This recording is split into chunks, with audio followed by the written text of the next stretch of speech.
Do you, like me, have hundreds of hours in Europa Universalis 4 and are getting bored conquering the same countries over and over again? Especially since EU4 hasn't received any new content in over a year. Yeah, I know, it's starting to get pretty tragic. And EU5? Nowhere in sight. But what if I told you that this is the perfect time to dive into mods? You can play it all again in a completely new, totally crazy world. This is Anbennar, a total conversion mod that takes EU4 into, get this, a high fantasy setting.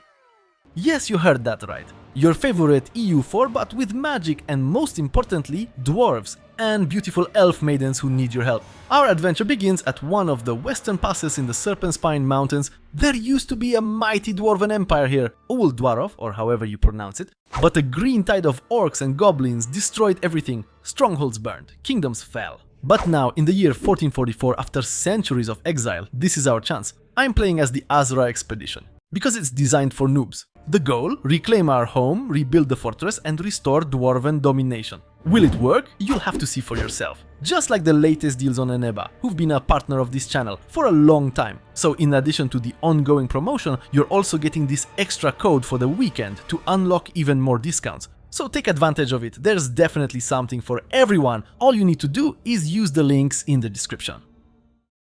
Alright, so Anbennar, like any proper mod, can be customized further. I'll be playing with all regions enabled because I'm really curious what might happen out there. And to keep things from being too easy, you know, I like a bit of pain, I'm also turning on the Great Conquerors option. Just with a delay since, well, I'm still a noob, but don't worry, I'll manage. Probably. Anyway, back to the point. Technically, I'm leading the second Azra expedition. The first one happened 30 years ago and was only a half success. They captured the Agate gem, which barely funded the Azra Bank. Now that bank has organized the second expedition, but this time our goal is completely different. Much bigger, we're here to reclaim lost lands and, well, above all, riches. Because a dwarf without gold is just a sad dwarf, right?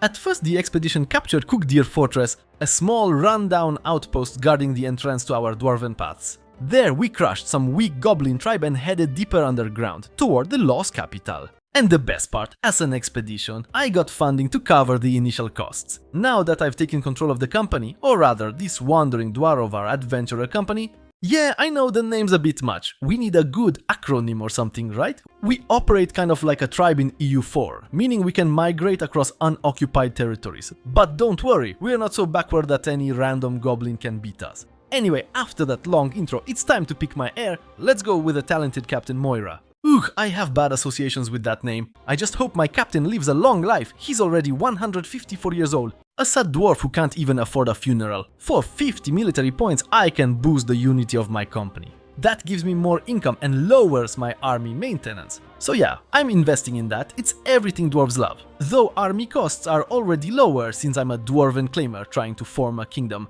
So let's move, I'm taking my company forward. Unfortunately, dwarves aren't quite as resilient as you might think. After every journey, they need to rest for a year, or alternatively, spend that time searching thoroughly for treasure. While that's happening, I'll be expanding my army. Because honestly, I have a feeling that somewhere in these depths, some nasty goblin tribes are lurking. Alright, time for some spiritual matters. I'll pick a deity since my company follows the Connor Pantheon. It's generally a more human religion, with all their divisions and drama, but we dwarves can still honor one of their gods. Since I'm an ambitious builder and a bit of a narcissist, I'll pay tribute to Balga, the god of builders and creators of great works. Since my expedition is actually making money because I'm not really spending any, I'll hire a military advisor who will further reduce army costs. Yes, I'm cheap, very cheap. And I've got a feeling that focusing on military stuff will pay off. Speaking of the army, I've got dwarven military technology, surprisingly. So as befits dwarves, my cannons will spit fire like crazy and my fortresses will be impenetrable.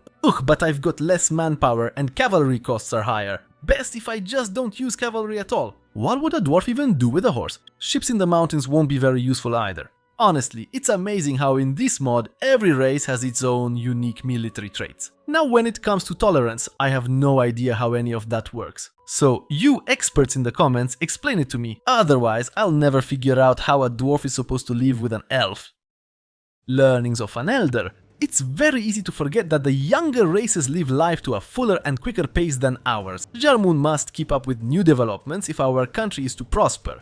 Alright, there's a whole new world out there. As an elder race, we must lead the way. And as it turns out, Jarmun could really use better diplomatic skills. Or maybe military ones, because we've just encountered our first goblin tribe. Cave goblins, to be exact. And let's just say we don't get along. The feeling is mutual. Unfortunately, they were blocking our path and there were a lot of them, so I had to call in reinforcements fast, which basically means even bigger noobs than me. So yeah, I had to take personal command in the field, especially since I couldn't blame the mess on my heir, who's even less competent. An embarrassment of a general. But you know what's funny? The moment the goblins saw me leading personally, guess what they did? They retreated. I won't lie, that was a relief. Time to press on. Also, I replaced my rookie adventurers, reed cannon fodder, with hardened shield bearers. They were way cheaper anyway. A few years later, my expedition reached Harasold. Unfortunately, a rival expedition had somehow gotten there first. So I had to act fast, enter negotiations, or rather, force them to leave. Time for war. Luckily, they weren't too motivated to stay. Apparently, my negotiations were pretty persuasive. As I gained more experience, I unlocked improved military technology. Soon after, I convinced the neighboring dwarves to back off from the region. And best part, they paid me to leave. Yes, I know I'm a talented merchant, now I just had to deal with the local squatters. So I led my people like a true dwarf and marched into Harasold, and you won't believe what I found. Yep, I'm filthy rich. Mithril. And I had just a 1% chance of finding it here, but of course things can't be too perfect. There are orcs in the nearby caves, so looks like we'll need to prepare for the defense of our ridiculously rich riches. Harasold may not be our capital, but it used to be one of the richest dwarven cities. Ruins of noble estates and ancient dwarven wealth lie buried here. Maybe one day I'll restore them to their former glory. For now though, we've set up a forward base in the region. We even rediscovered parts of our forgotten paths. Next step, clear the rubble so the company can properly settle. But goblins moving into our cities? Never. I find that personally offensive. Yes, war declared. Hopefully this teaches the orcs a lesson. Rebuilding Harasold was long and expensive, but in the end worth it. It boosted both our stability and prestige, reclaiming the Dwarves. As we pursue our adventure in the entrails of the Serpent Spine, we have finally settled one of our ancestral holds. And now comes the million points question. Should we return to the faith of our ancestors or stick with the one we followed during exile? Honestly, yes, I think we'll return to the old ways. After all, I want to build a true dwarven kingdom, which means I can pick the teachings we'll follow. I'll choose ones that let me reclaim our former territories. We have so many fortresses that need recovering. Clearing the rubble was just the beginning. Next came infrastructure. Since I don't plan on leaving this city, I started investing in its development. That increased the budget of my company, which let me hire advisors. I built the first temples to honor our dwarven ancestors and the first marketplaces. Because faith is good, but money also matters. After a few more years, Harasold flourished. It became a center of dwarven renaissance. That new way of thinking spread through the entire company. This now well-developed city is the perfect base. We can use it to explore deeper forgotten chambers. Even better, I could now reform my company to prepare for claiming new territories. The green tide is over, so let the new dwarves come. We're going to seize more land. First though, we'll need to kick out the locals. They resisted. Or maybe not. Either way, the first colonists are on the move. Who knows what secrets lie here? Unfortunately, I tried to colonize 2 provinces at once and yeah, it was too expensive. The budget is sacred. Otherwise, dwarves get sad. While I was peacefully occupying nearby caves, orc tribes started closing in. They probably wanted to seize my mithril, radical reforms were needed. Fire them? Claiming new lands wasn't always easy. Sometimes caves collapsed. Sometimes we found forgotten treasures. Wonderful. I often had to lead expeditions into nearby areas to purge goblins. Total cleanups. Eventually, I developed new automatic crossbows, which I immediately tested on a local orc tribe. Sadly, orcs never learned to stay away. Green tide never again. We all remember how that ended last time, so no mercy. My expedition became so renowned that even failed dwarves came to join us. I'll use them to settle and expand new lands. Welcome, dwarven brothers! All this led to internal faction changes in the company. Yep, I've got those. 3 in fact. Yep, just noticed. The marchers, warriors of my tribe. The pioneers, explorers focused on settling new lands, and the fortune seekers, money people. As the years went on, I was finally able to launch my own expeditions. You know, in search of lost treasures. So I began immediate preparations. I sent 5,000 troops, packed them with supplies, and of course secured a huge personal share in the loot. Let's see how it goes. Hopefully well. Sadly, my treasure hunting expedition deep in the depths first encountered orcs, so I thought we attack before they do. turned out to be expensive. But hey, no risk, no reward. I also figured it's time to expand my colonial reach, so I got myself another colonist, and honestly, I'm claiming land fast. So many amazing events occur during expeditions. Sometimes something even lurks in the dark. Expanding the hold. Our people dream of a grand hold with space for many thousands of dwarves to live and work. It'll take time, but the ambition of the century starts with hard work. Just like building nuclear reactors. But at least this brought me an amazing cheap advisor. Cheap is the key word. I finally completed the first phase of my city's expansion. Now I'll add a fortress for safety and barracks for my soldiers. The expedition returned, and let's just say, not a great success. Out of 5,000 troops, 268 came back, and I earned 67 gold. Not great, but you can give up. Back to colonization, I started heading toward Old Hold. Cook Deer, you might remember it from the beginning. I also picked my company's first ideas. I went with military quality. After all, typical dwarf armies aren't large, but they hit hard. Unfortunately, I noticed that caves aren't great for development or growth. And dwarven roads? Not much better. So it's critical for me to claim as many dwarven fortresses as possible, regardless of who currently owns them. I also ran into a lizard folk tribe, which I never liked anyway, so it was time to cleanse the caves of their presence. They didn't stand a chance. These wars pleased the ancestors. My company's splendor grew so much that our colony started booming. A real economic miracle. Well, actually, I took economic ideas, which give a great production bonus, and discipline stacks nicely with quality ideas. I don't think development-focused ideas are worth it. Most of my provinces have huge penalties, and my holds have such big bonuses that plus 10% means nothing. I also began preparations for my first full-scale war by sending out spies. Time for a proper dwarven brawl. Okay, I thought I'd take the opportunity to strike at the Sword Covenant. They're at war and things aren't going well for them, but in that time a threat arose to the east. Goblin clans still hold the Goblin Slayers Academy. There's something deeply ironic in that. So before my expedition secured the tunnels and we begin war on that Goblin tribe, I decided to strike the Sword Covenant, hoping to catch them by surprise. And I think it worked. I managed to reach their capital with hardly any trouble. I'm doing so well that I'll pull part of my army back into the tunnels to defend my colonies from wandering goblins. Speaking of goblins, carrying out purges in this region is rather expensive. The war with the Sword Covenant dragged on a bit, but I reclaimed all their underground territories. An oath fulfilled.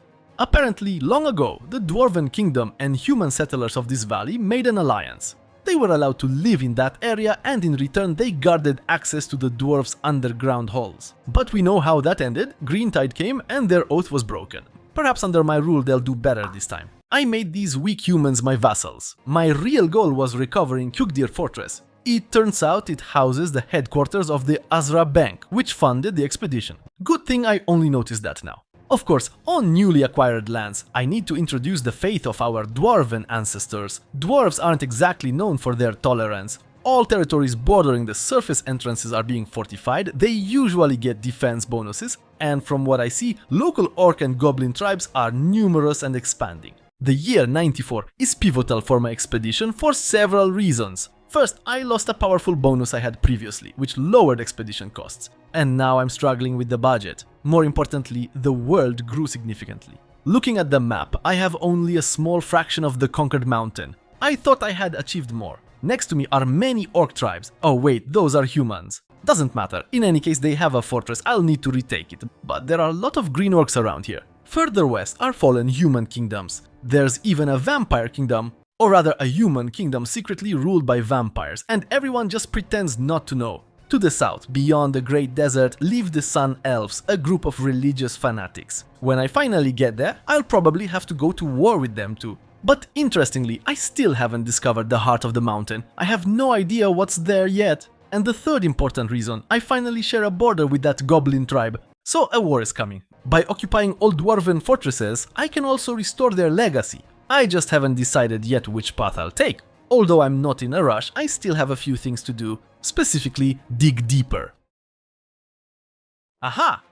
In the heart of this mountain lies a really cool province, specifically the capital of the former Dwarven Empire. Unfortunately, it's inhabited by a tribe of black orcs, which means even stronger orcs. Still, it's clear that all trade routes lead to that capital, so capturing it will be crucial. I also rebuilt Kukdir, which earned my expedition a bit more prestige. Sadly, the wrong faith and culture were still present there, so I had to delay expanding the fortress. Unfortunately, that's going to take another 20 years. I also managed to secure section 7-9 of the road, and that was the last requirement before I could attack the goblin tribe. Wait, can I migrate them out of here? I wonder how that works. Never mind, I am choosing the monstrous conquest casus belli. And the fun begins. And at that exact moment, my advisor died. How does that even work? My advisors are 54 years old. That's young for a dwarf. I'm over 200 years old, and I'm still alive. Anyway, even though my enemies had the advantage in the mountain paths, since I was the attacker, I crushed their armies. I must admit, the goblin models are really cool. Goblin fortresses fell very quickly. 2 years later, I marched once more to destroy the last goblin army. Army, please, just a pathetic gathering. And at the end of the war, I was able to occupy all their territory. Oh my god, integrating those provinces is insanely expensive. And here's another goblin enclave. Thankfully, this one is much weaker. And unfortunately, Moira takes the throne, the new expedition leader, following the death of his magnificent predecessor. Well, at least the successor is pretty decent. Though she's a terrible commander, oh well, I had to prepare for another big war. To capture Amaldir, the main fortress of the old Dwarven Empire. This is where the Dwarven throne once stood, where their rulers reigned for millennia. I secured additional alliances because I'm not going to fight alone. And I hired specialists. Well, in truth, I was delaying the war because I didn't have enough governing capacity. But now I do, so I'm launching my war against the Black Orcs. Wait, why are they bypassing my forts and heading straight for the capital? Although honestly, that might not be so bad. Especially since my allies are already arriving. But do they even know there's no path here? Wait, there is a path. How did they get through? After the fall of Mikvakral, I rushed to defend my capital which the orcs had reached, but they didn't stand a chance against me. Seriously? Orcs on horses? What kind of heresy is that? There really is a passage here. I even defeated the giant army supporting the orcs. What are you snacking on? The worst part of this war though was that I had to capture each fort one by one before I could reach the throne. Even though they were quite neglected, they were still old dwarven strongholds, so taking them took a long time. Eventually I managed to seize part of the orcish territory, although my main goal was clearly Amaldir. And I don't even want to know how badly I'm butchering those names. Honestly, at this point, all I care about is capturing the mountain's heart and gathering a huge pile of gold. Because, you know, dwarves love gold. Turns out the orcs had gathered tons of treasure here. Give it to me. And most of it will help me pay off my loans. There really is a passage here, look, wow. On the newly acquired territories we've got Halls of the Ancestors, which will let me rebuild Dwarven culture. There's the mighty fortress of Verkal Vaskron, which is incredibly hard to take and it enhances mountain combat. And also the High Assembly of Amalharas, which will allow me to create subject states. Now, all I need to do is restore order and Dwarven rule here. Then I had to wait a few more years since my capital is still being developed. Or rather, I'm digging deeper. My kingdom has grown so rich that it was able to buy back the agate gem from the Bank of Azra. Yes, that gem, the one that founded the entire bank. This boosted my kingdom's stability and income. The Age of Unraveling. With the rediscovery of Elantir comes the secrets of the precursor elves, and with them, the secrets of the world. Hey wait, now I'm curious, what kind of secrets? From east to west, scholars seek to unravel the mysteries of the past, bringing about an age of exploration and reformation. Odd, I still don't see that continent. But who cares about some elven lands anyway? I care about the future of the Dwarven Empire, and now I've got plenty of choices in that regard. I can reform one of 4 Dwarven city-states. Each gives the same early bonuses, but adopting one also means embracing a different culture, which leads to different national ideas and mission trees. Amaldir, the Gate of the Assembly, was the main fortress during the Dwarven Empire. This was where the High King sat, ruling over Dwarvenkind. I can see that Cronium ideas are pretty mixed, a bit of diplomacy, a bit of conquest, a bit of military strength. The mission tree is gigantic and from what I've seen, it focuses on recapturing all the major Dwarven fortresses. If a fortress is occupied by another Dwarven nation, I'll get a casus belli to vassalize them.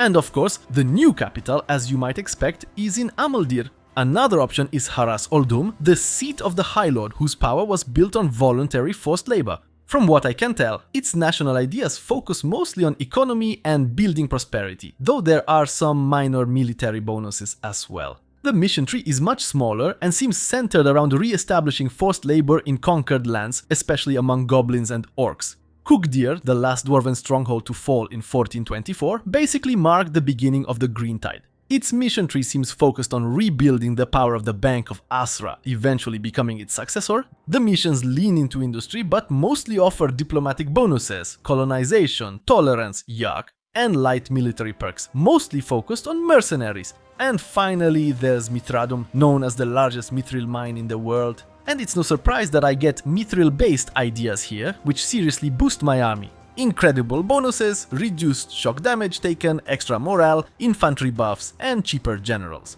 The mission tree might be as massive as the one for unifying the kingdom, it's huge. And at the end, I'll likely be able to create special mithril units, both as mercenary companies and as exclusive dwarven units. So, which path should my Azra expedition take? Let me know in the comments. And in this episode, you'll see footage of a mod that could be a real challenge for any player.